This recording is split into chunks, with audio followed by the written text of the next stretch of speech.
Okay, this video is going to be about decimals, dollar signs, and sorting. So once again, I have my lovely spreadsheet here, and if I don't want this row 1, I can also right click and go to delete and get rid of row 1. I can adjust my columns once again by double clicking. So let's go ahead and start. I'm going to highlight my salary here.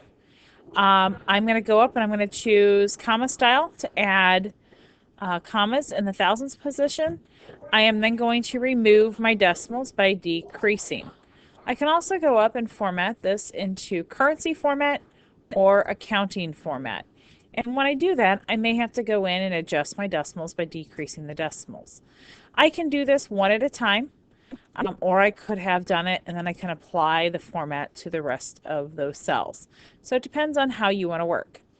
The next thing we're going to do is we're going to sort this. I'm going to sort it two ways, one by teacher and two by salary. So I'm going to click teacher.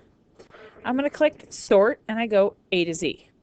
When I sort A to Z, you're going to see that it sorted the teacher's name alphabetically and it moved the salary to go with them. So maybe I'm doing research and I want to know the highest paid person. I can also go and just simply sort like this. Sometimes I might go in and when I choose sorting, it might say something about, do you want to expand? And so if I click sort and I get this message, current selection only goes with what is highlighted. Expand will take all data that it perceives to be sorted. So I click sort and it should sort it. So let me try that again.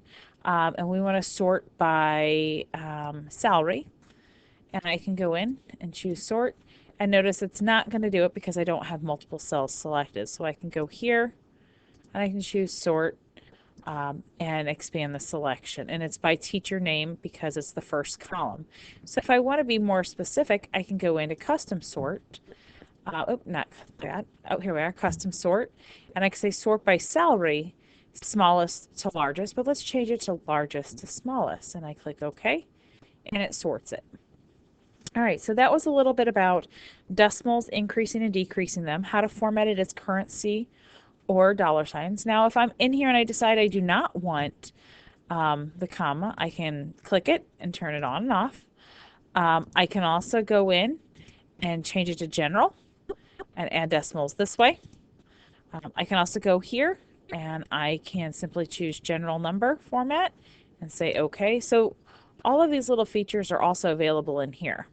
So here's number. I can say no decimals. I can also say add the comma.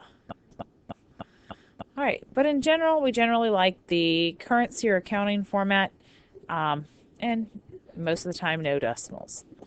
All right, if I want to know the total, I can say the total salaries for the year. One of the things I can do, remember, is to use the sum, and it selected the correct range. I can also find the average salary. And once again, if I want that bold, I can bold it. And the average salary, I would go in here, choose average, and make sure it does not include the total. One of the things you might consider doing is maybe adding a border and maybe even highlighting it.